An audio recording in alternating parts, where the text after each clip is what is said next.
You're listening to the Play Therapy Parenting Podcast with Dr. Brenna Hicks. Hi, I'm Dr. Brenna Hicks, the Kid Counselor. This is the Play Therapy Parenting Podcast, where I give you insight, awareness, and enlightenment about your parenting and your relationship with your kids. As you know, sometimes I share rules of thumb from the Child-Parent Relationship Therapy Program, which is the curriculum that is used in the in-home play therapy program. And today, as promised, we are going to talk through one of those rules of thumb. And it's hard to say, but it's extremely important to learn. What's most important may not be what you do, but what you do after what you did. And I think we can all admit that we make mistakes in our parenting. Well, we make mistakes as humans, but we also make mistakes in our parenting. And this rule of thumb is so helpful to allow ourselves forgiveness, allow ourselves to realize that it's okay. Even when we make mistakes, it's the way that we handle it that makes the difference. So in this episode of the podcast, I would like to share with you how when we make mistakes, when we handle things in a way that isn't necessarily the most effective or the most appropriate, the relationship with our kids gets broken. And we'll unpack how to fix that relationship. And then the second thing I'd like to share is when we handle our mistakes well, and when we handle our mistakes appropriately, this models for our children what that looks like. And they begin to see an example of how to do the same. So we'll talk through that. And then finally, when we demonstrate acknowledgement and ownership over our mistake, it teaches our children exactly why that's important.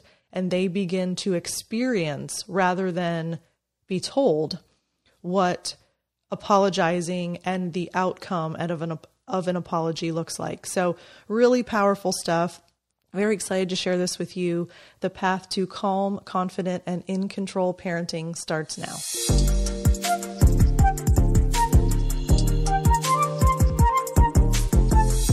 Okay, so when we think through admitting that we have made a mistake, and that can be to anyone in our life, it doesn't have to be our kids, it sometimes can be difficult for us to do that because it requires us to think through what happened and decide that, yes, we didn't handle that in the most effective way. And then sometimes the admission of wrongdoing is difficult and it's tricky. And unfortunately, that sometimes prevents us from acknowledging when we've hurt our kids. When we handle things in a negative way, when we handle things in an emotional way, and what I mean by those descriptions, so something happens and we yell, or we lose control, or we excessively punish, or we threaten, or we are unkind in the things that we say. In any given moment that those types of things happen, we hurt our kids and we damage the relationship there. And it's interesting because I think that we as adults often see that as a one-way street, that when our kids yell or lose control or get out of hand or say unkind things and are mean, we expect them to acknowledge and apologize and address what they did. But we often fail to realize that they need exactly the same from us. And so when we make mistakes, which there's no need to be angry at ourselves or upset with ourselves when those things happen, it's inevitable. We are not perfect. So of course we're going to make mistakes.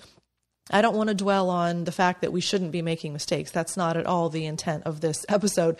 It's actually to say when we make those mistakes, we often don't handle them appropriately with our kids.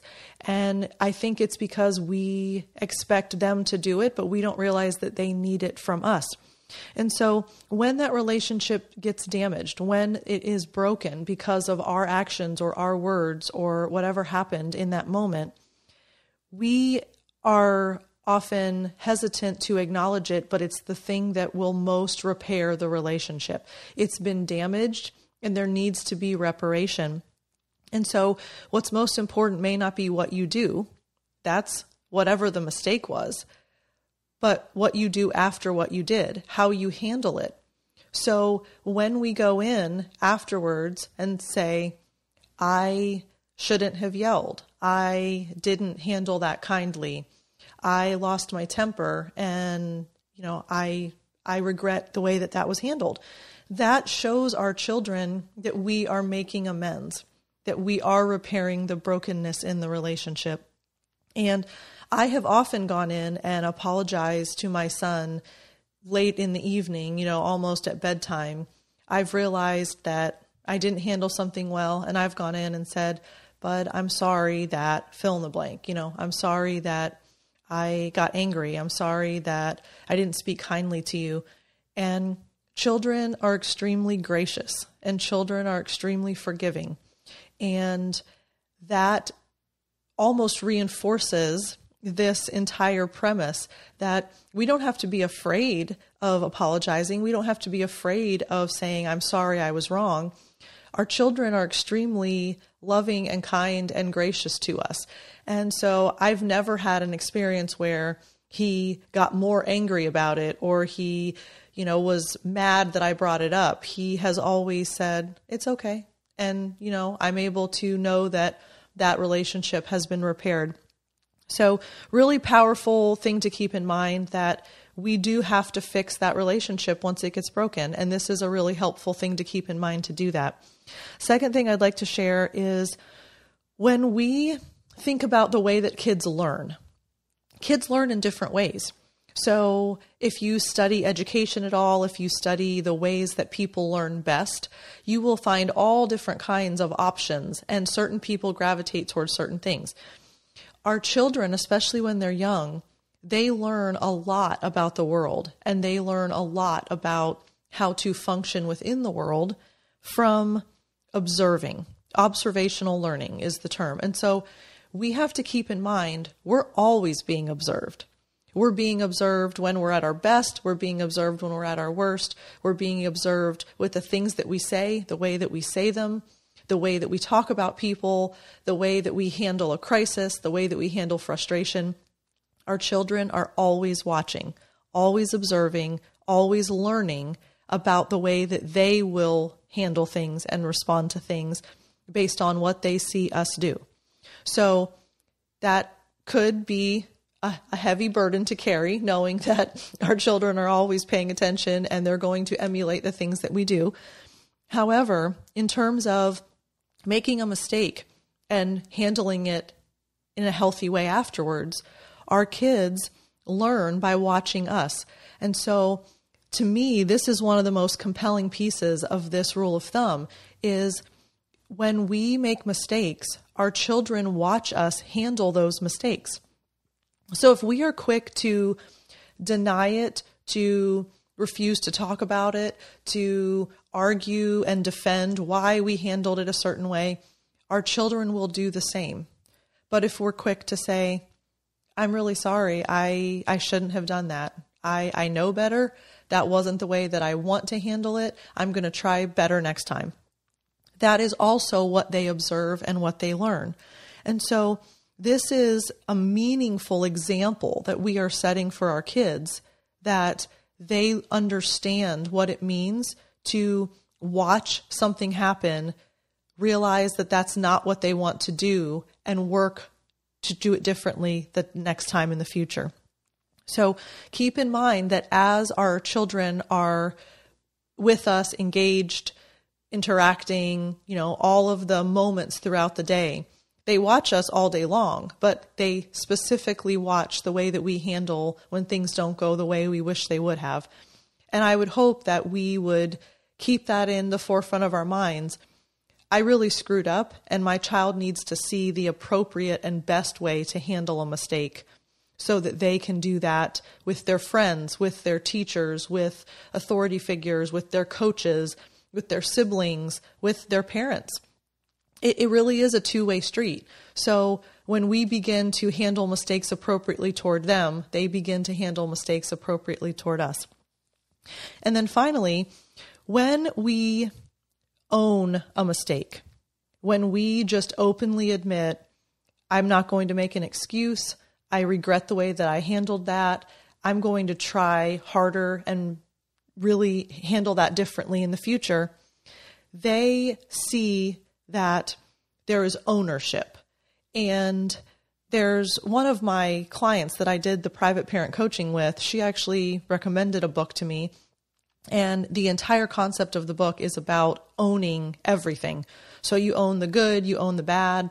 I'm pretty sure he's a former military, pretty high up in the military guy. And he has a strange name, and I forget how to say it, but I think it's Jocko Willink or something. So email me and tell me that I completely butchered that. But I think it's Jocko Willink or something along those lines. But the entire concept of the book is about owning everything. And there's no excuse making. There's no defense of anything. There's no denial of anything. It's when things are amazing, I own it. When they're terrible, I own it, and everything in between. And I think about that a lot as far as the parent-child relationship. Because when we own something that we did, our children get the model of that. And, there's a lot of steps in owning something. You have to admit what happened. You have to acknowledge that you want to do something differently. You have to apologize. You have to accept the responsibility and the consequence of that. And so a lot of what we talk about in the play therapy model of interacting with kids is teaching kids self-responsibility and self-control and ownership of the outcome. Many of the play therapy pillars that I discuss with you all is all funneling back to those primary fundamental beliefs that when a child has self-responsibility and self-control and ownership, they understand decision-making in the moment and they're able to make more appropriate decisions.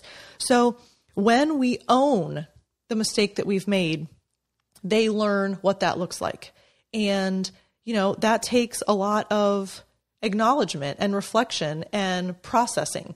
If you do something in the moment and you never think about it again, you move on and we don't necessarily understand the impact that had on that person. It was a little flash in the pan for us and we moved on. Who cares? But someone often will live with the hurt or the outcome of that moment for days, weeks, years, unbeknownst to us. And so that's a pretty significant acknowledgement that the ownership piece is showing them what that looks like. And, really, when we think about being parents, it's tough. And, we all know that it takes a lot of work, a lot of purpose, a lot of intention, a lot of investment. And so be gracious to yourself, be gracious to your kids. Know that grace given and grace received is the way that the relationship is the best that it can be. And sometimes we tend to feel guilty. We tend to feel ashamed. We tend to blame ourselves or blame the situation. And really, this equips us, this rule of thumb, what's most important may not be what you do, but what you do after what you did. It equips us to embrace the idea of reflecting on something, realizing that we didn't handle it the way we wanted to, and addressing it. It's just acknowledgement and making sure that things are repaired and whole again so that there's no fracture in the relationship. Because remember, as I tell you over and over and over again, the relationship is at the first and end of everything related to parenting. So everything always comes back to the relationship. We don't want to leave a relationship unrepaired. We don't want to leave a relationship broken. We want to make sure that any fracture, any fissure, any crack for any reason is addressed and it's whole before we move on to the next thing.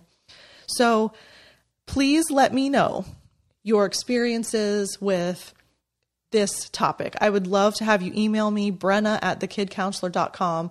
Let me know how this goes. Let me know if this impacted you in some way. If you have questions, if you have comments, I would love to hear from you. This really is a special rule of thumb for acknowledging the power of making sure that the relationship is whole. And one last final thought. There is no limit of time for how long you can or can't circle back to an issue. So let me clarify what I mean by that.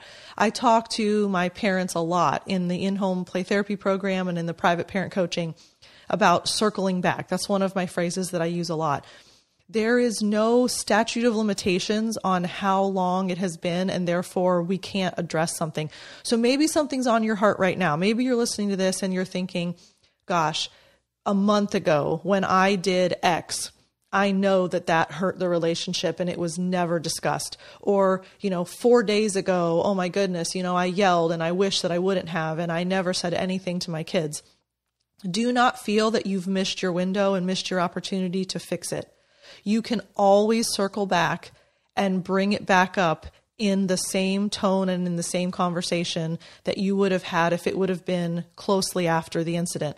For example, you might say, you know what, child, daughter, son, whoever you're talking to, you know what, bud, I was thinking about way back when and you briefly share the scenario. I yelled, I felt that I punished you too harshly. I lost control. I got really angry. I threatened you. Whatever, fill in the blank. So there's this acknowledgement of what happened. So I was thinking, and it made me think about X happened. And I just wanted to say that I'm sorry. I know I didn't say I was sorry at the time, but it came back into my head, and I just wanted to tell you that I don't want to handle things that way, and I wish that I wouldn't have handled it that way, and I'm going to try to make sure that doesn't happen anymore. And there's no time limit where you say, oh, well, that happened so long ago, it's not worth bringing up. You can always go back and address and fix whatever it was that happened. So be encouraged by that. I would love to hear your stories and, share with me what happens. Please don't forget, go to thekidcounselor.com/newsletter and sign up, because I put all kinds of content out for you through that channel as well as the podcast. So thekidcounselor.com/newsletter is where you'll find more information. In the next episode, I am going to unpack for you another rule of thumb in the child-parent relationship therapy program. You can't give away that which you don't possess. So we will talk about that next time. You have to have things before you can give them away. And so we will look at that and what that means and how that applies to your parenting in the next episode. Thank you, as always, for listening. I will talk to you soon. Bye. Thank you for listening to the Play Therapy Podcast with Dr. Brenna Hicks. For more parenting training and to subscribe to our newsletter, go to www.thekidcounselor.com.